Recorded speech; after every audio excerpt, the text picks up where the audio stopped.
तो भारत सरकार सबसे छोटा परिवार है। जो इस दुनिया में आया है वो जाएगा, ये अटल सत्य है और कड़वा सत्य है। जानते सब है, मानने को तैयार नहीं है। जानते सब है, जिस दिन वो हमारे आने की तारीख लिखता है उसी दिन वो जाने की लिखता है। ये जो अभी हम सब बैठे हैं ना, ये जो बीच का गैप है, ये वाला है। ये अभी हम सब जो है ना आरएसी में जी रहे हैं। एक रेलवे में टिकट मिलता है आरएसी, और आप टीटी को जाके पूछना, सर मेरे को बॉम्बे तक जाना था, आरएसी है? वो कहता घबराओ मत, अगले स्टेशन तक कंफर्म हो जाएगा। किसी दिन भी ये टिकट कंफर्म हो सकता है, किसी दिन भी। डेली कई हजार लोगों का कंफर्म करता है वो टिकट, कई हजार का। 1 मिनट में 2 लोग तो भारत में अटैक से मरते हैं डेली। 1 मिनट में 2। शुगर वाले अलग हैं, बीपी वाले अलग हैं, एक्सीडेंट वाले अलग हैं, नॉर्मल डेथ अलग है, कई हजार। बहुत ध्यान से समझना अरसीम की क्या आवश्यकता है। ये घटना एक दिन घटेगी, पता सबको है। दुख इस बात का नहीं है घटना घटेगी, दुख इस बात का है पिता के कहने ये घटना घटेगी। हमारे यहाँ क्या रिवाज है, आखिरी टाइम पे बेटा अपने पिता को कंधा देता है, वहां तक सब अच्छा है और ये होगा, होता है। अभी पता है दुख का विषय ज्यादा क्या है, जब पिता बेटे को कंधा देता है उस दिन वो पिता टूट जाता है अंदर से। जिस दिन वो, और भगवान कभी किसी के सामने ऐसी घड़ी ना लाए कि पिता को बेटे को कंधा देना पड़े। और ये आज की तारीख में सबसे ज्यादा है, पिता घर में बैठा है, बेटा नहीं रहा। और उसका कारण क्या है, उस लॉजिक को समझो। आपने कभी सुना है एक ट्रेन पटरी पे जा रही है, पटरी से उतरी, 5 किलोमीटर खेत में चली, एक गांव में गई और 5 लोग मार दिए? नहीं, कभी नहीं हुआ। कभी आपने नहीं सुना एक ट्रक हाईवे से उतरा, 20 किलोमीटर खेत में चला, एक गांव में 5 लोगों को मार दिया? तो इसका मतलब क्या है, घर में यही तो है, यही तो घर में है। तो इनके साथ घटना नहीं घटेगी, घटना घटेगी इसके साथ जो हाईवे पे कार से दौड़ रहा है, जो ट्रेन में भाग रहा है इस परिवार के लिए,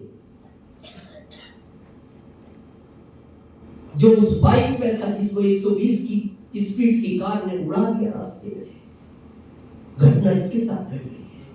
यही तो दुख का विषय है। ये दुख का विषय नहीं है कि पिता चले गए, ये तो जाएगा, हम भी जाएंगे, लेकिन बेटा पहले नहीं जाना चाहिए। ये दुख का विषय है।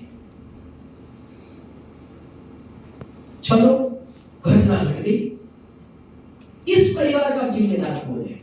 जो लोग बहुत सीरियस नहीं मानते ना अरसीम को, हम आपसे एक प्रश्न पूछना चाहते हैं, इस परिवार का जिम्मेदार कौन है?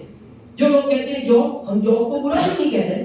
मान लो आईएएस बन गया आपका बच्चा, 3 लाख सैलरी है, 3 लाख, बत्ती मिल गई, बिजली बत्ती की गाड़ी भी मिल गई, सिक्योरिटी गार्ड भी मिल गए, पत्नी को भी सब सुविधाएं मिल गई। जिस दिन ये घटना घटी, ये पद खाली हो गया। यस निर्मल वालों, पद खाली हो गया आईएएस का। अब इस परिवार से इस पद पे किसको बैठाया जाएगा? किसी को नहीं। क्यों? फिर हम किस बात का सीना चौड़ा करके घूम रहे हैं इस भारत में कि मैं आईएएस हूं, मैं ऑफिसर हूं, मैं मैनेजर हूं, मैं प्रोफेसर हूं? फिर किस बात का सीना चौड़ा करके घूम रहे हैं? क्यों नहीं बैठाया जाएगा? क्योंकि रूल नहीं है, नियम नहीं है, क्योंकि पत्नी पढ़ी नहीं उस बारे में, बच्चे छोटे हैं, माता पिता बूढ़े हो चुके हैं, ठीक है मत बैठाओ। लेकिन जब ये आईएएस बना, इसने अपने बच्चों को 20,000 के स्कूल में पढ़ाना शुरू किया। माता पिता को शुगर, बीपी, हार्ट की प्रॉब्लम थी, 35,000 का इनका इलाज चलता है मेडिकल का। तो ये 3 लाख तो दोगे ना अब इस परिवार को हर महीने? कभी विचार करना, अगर इस बच्चे को ये पहले दिन पता होता ना कि मैं अपने पिता के पहले इस दुनिया से चला जाऊंगा, ये शायद अपने पिता को नहीं छोड़ता। अगर इस बच्चे को ये पहले पता होता कि मैं 18 घंटे पढ़ाऊं इस IAS बनने के लिए, 4 नंबर के चश्मे लग गए, और जब मेरे घर में मेरे बाद पैसा नहीं आएगा तो मेरे माता पिता तो बिना दवाई के वैसे भी तड़प के मर जाएंगे, तो शायद ये पढ़ाई ही ना करता। और दुनिया का कोई सिस्टम नहीं है ऐसा, ये खाली हमें एक अहंकार हो गया, सिर्फ अहंकार। ये लोग DCP में मैनेजर थे, इनको क्या जरूरत थी जॉब छोड़ने की? अत्री सर प्रोफेसर थे, क्या जरूरत थी उनको जॉब छोड़ने की? बहुत सारे लोग के बाद में हमें क्या जॉब छोड़ने की जरूरत थी? हमारे वाले 50,000 की इनकम पे हमारा सादा जीवन है, 50,000 में हम भी जीवन जी लेते। लेकिन आरसीएम की ताकत देखना, विषय गर्व का भी है, विषय दर्द का भी है। हमारे इस अभियान में एक लेवल होता है सफाया, और ये सारे सीनियर जानते हैं जहां इनकम होती है कम से कम 8 लाख रुपए पर मंथ, 9, 10 लाख, 12 लाख, कितनी भी हो सकती है। सबसे कम इनकम होती है TDS काट के 8 लाख।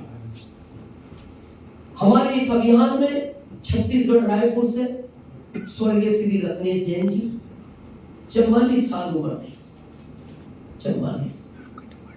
पत्नी की उम्र 40 साल है, बेटी 11 साल की है, बेटा 5 साल का है, माता जी 75 साल की है और बाबूजी 80 साल के हैं। और इनके साथ कोई एक्सीडेंट नहीं हुआ। इनके धर्मगुरु कहीं से आ रहे थे, कॉलोनी के सारे लोग इकट्ठे थे, लगभग वहां 100 से ज्यादा लोग थे। बारिश का टाइम था, 3 बच्चे बाइक से आ रहे थे, उन्होंने ब्रेक लगाए, बारिश में बाइक स्लिप हो गई, वो कई लोगों से टकराई, कई लोग गिरे, आखिरी में जाके वो इनके पास से भी गई, ये भी गिर गए।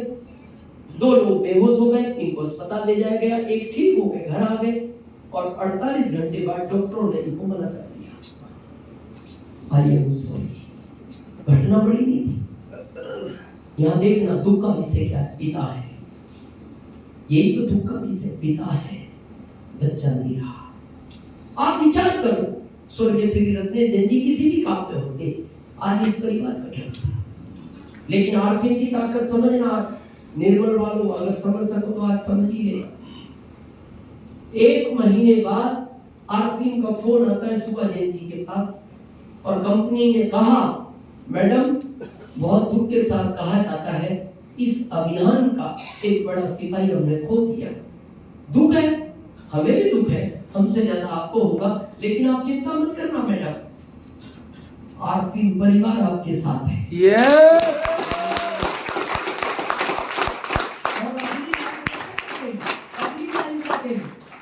मैडम आप अभी अपना ध्यान रखो, अपने बच्चों का ध्यान रखो, अपने माता पिता का ध्यान रखो, आपको बाकी कोई ध्यान रखने की जरूरत नहीं है। और मैडम हमने आपको फोन इसलिए किया है कि स्वर्गीय रत्नेश जी जैन वाला पद खाली हो गया, क्योंकि सफाया होती, अब ये पद खाली हो गया क्योंकि स्वर्गीय श्री रत्नेश जैन जी नहीं रहे। आप अपने पेपर कंपनी को मेल करो, क्योंकि अगले महीने हम आपको इस पद पर बैठाएंगे।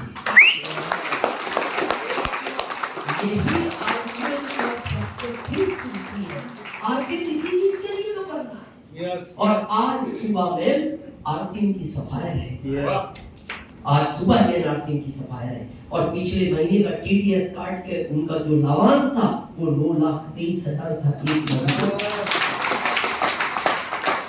शायद निर्मल में कभी स्वर्गीय रत्नेश जैन जी नहीं आए। पता है क्यों नहीं आए? कारण समझना चाहते हो? yes. परिवार में सबसे ज्यादा बच्चे मां को प्यार करते हैं। स्वर्गीय श्री रत्नेश जैन जी सफायत इस बच्चे के जन्म के पहले बनी, क्योंकि ये बच्चा उनको बाहर नहीं जाने देता था। ये पहला ऐसा बच्चा है जो मां को कम प्यार करता है, पिता को प्यार करता था। जैसे वो अपना ड्रेस कोड पहनते थे, जब ये 1 साल का हुआ बच्चा, जैसे उन्होंने अपना ड्रेस कोड पहना, वो समझ जाता था पापा मीटिंग के लिए जा रहे हैं, भागता था पीछे से और उनके दोनों पैर पकड़ लेता था और बहुत रोता था, और एक ही बात बोलता था। वो 1 साल के बच्चे का लाइन सुनना, पता क्या बोलता था? पापा नहीं जाओगे, मेरे को छोड़कर नहीं जाओगे पापा, मैं आपको जाने नहीं दूंगा पापा। और फिर बोलता था पापा मेरे से एक वादा करो, आप भी कभी मेरे को छोड़कर नहीं जाओगे। तो वो पता है स्वर्गीय श्री रत्नेश जैन जी क्या बोलते थे, बेटा जब तक मैं आरसीएम का काम करने नहीं जाऊंगा तो तेरे बड़े खिलौने कहां से आएंगे। तो पता है वो बच्चा क्या बोलता था, मम्मी को कहो, मम्मी करेगी आरसीएम, मम्मी जाएगी मीटिंग देने, लेकिन आप नहीं जाओगे पापा, मैं आपके बगैर नहीं रह सकता। इसलिए वो बाहर नहीं जाते थे, छत्तीसगढ़ छोड़कर बहुत कम जाते थे।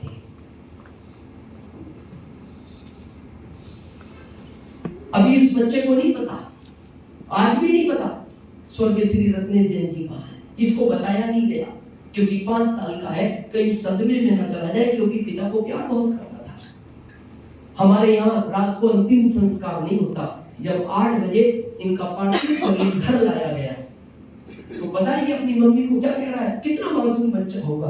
मम्मी को कह रहा है, मम्मी आज मैंने पापा से लड़ाई भी नहीं की, पापा को मैंने कुछ बोला भी नहीं, फिर ये मेरे से बात क्यों नहीं करते, इनको कहो मेरे साथ खेले, ये क्यों सो गए ऐसा, मम्मी क्या खाया है इन्होंने। तो लगा कहीं पता न लग जाए, उसी समय बच्चे को अलग शिफ्ट कर दिया गया। आज दिन में वो 2 बार पूछता है, मम्मी पापा कहाँ है। तो पता क्या कहा जाता है, मीटिंग करने गए हैं सिंह की बेटा, क्योंकि तूने उस समय उनको जाने नहीं दिया, इसलिए वो अब करने गए हैं। आपके घर अभी जो 16-17 को आपका सम्मान होगा ना, भीलवाड़ा में फोटो खींचते हैं, जब आप स्टार पे आओगे आपका फोटो होगा ट्रॉफी लेते हुए, जब आप रॉयल्टी आओगे, गोल्ड आओगे, स्टार गोल्ड आओगे, इस तरह आपके घर में फोटो होते हैं, तो उनके घर में भी फोटो लगे हुए हैं। तो वो पूछता रहता था, मम्मी ये सम्मान पापा का कब हुआ, बेटा जब रॉयल्टी बने, ये कब हुआ जब वो टेक्निकल बनी, ये कब हुआ जब वो रूबी बनी, ये कब हुआ जब स्टार रूबी बनी। अब एक आखिरी फोटो लगा है। एक दिन उस बच्चे ने पूछा, माँ ये वाला सम्मान किस दिन मिला था पापा को। विचार करो उसमें वो माँ क्या जवाब दे, ये आखिरी सम्मान है, इसके बाद सम्मान नहीं मिलेगा। जो अपने पिता को नहीं छोड़ सकता था, आप कभी अपने बच्चे की तस्वीर तो लाना आंखों में, कितना प्यार करता है वो। रोज 2 बार पूछता है, पापा से बात हुई, नहीं बेटा बात नहीं हुई। क्यों नहीं हुई मम्मी, बेटा वहां नेटवर्क काम नहीं करता। तो पता है उस बच्चे ने एक दिन क्या कहा अपनी माँ को, माँ मेरे को कोई भी आरसीएम के अंकल मिलेंगे ना, मैं उनसे पूछूंगा मेरे पापा ऐसे कहाँ चले गए जहाँ फोन नहीं लगता। तो उस माँ को पता लगा कहीं बच्चे को सच्चाई ना पता लग जाए, तो एक दिन पता क्या कहा, बेटा फोन लगता है रात के 2 बजे लगता है। तो एक दिन उसने कहा, माँ जब भी उनका फोन आए रात में मेरे को उठाना और कहना एक बार बेटे से बात करो, वो याद करता है आपको देख के। अभी एनिवर्सरी में आया था वो बच्चा दिल्ली, हम बहुत गए छत्तीसगढ़, हमारे साथ बहुत रहा वो बच्चा स्वर्गीय रत्नेश जैन जी के साथ, जब हम जाते थे मीटिंग करने। तो हमसे पता दिल्ली में क्या पूछा है, दिनेश अंकल मेरे पापा मिलते हैं क्या कहीं आरसीएम की मीटिंग में, क्योंकि मेरी मम्मी ऐसा बोलती है उनका फोन नहीं लगता अंकल, किसी दिन आपको मिले ना अंकल, आपके फोन से मेरी बात कराना, मैं अपने पापा के बगैर नहीं कह सकता। विचार कर एक बार क्या हो गया, हमें क्यों नहीं समझ पा रहे, हम आखिरी लाइफ में मीटिंग करना कर रहे हैं। बहुत लोग कहते हैं आरसीएम के लिए किससे पूछना चाहिए, हम कहते हैं किसी से मत पूछना, ना पिता से, ना माँ से, ना पत्नी से, ना पति से, ना बच्चों से। एक बार रूम में अकेले बैठना और अपने आप से पूछना, अपने आप से कि जिस दिन इस तस्वीर में से ये मेरा वाला चित्र हटेगा, इस तस्वीर का क्या होगा। और उस दिन अगर आपका दिल, आपकी आत्मा कहे कि मेरे बाद इस परिवार को स्वर्गीय रत्नेश जैन जी की तरह आवश्यकता है आरसीएम की, इसको तेज गति से करना, आपका दिल आत्मा कहे कि मेरे बाद मेरे परिवार को जरूरत नहीं है, आप नहीं करना इसको, आपने हम सबको सुना, हम आपके बहुत बहुत आभारी हैं।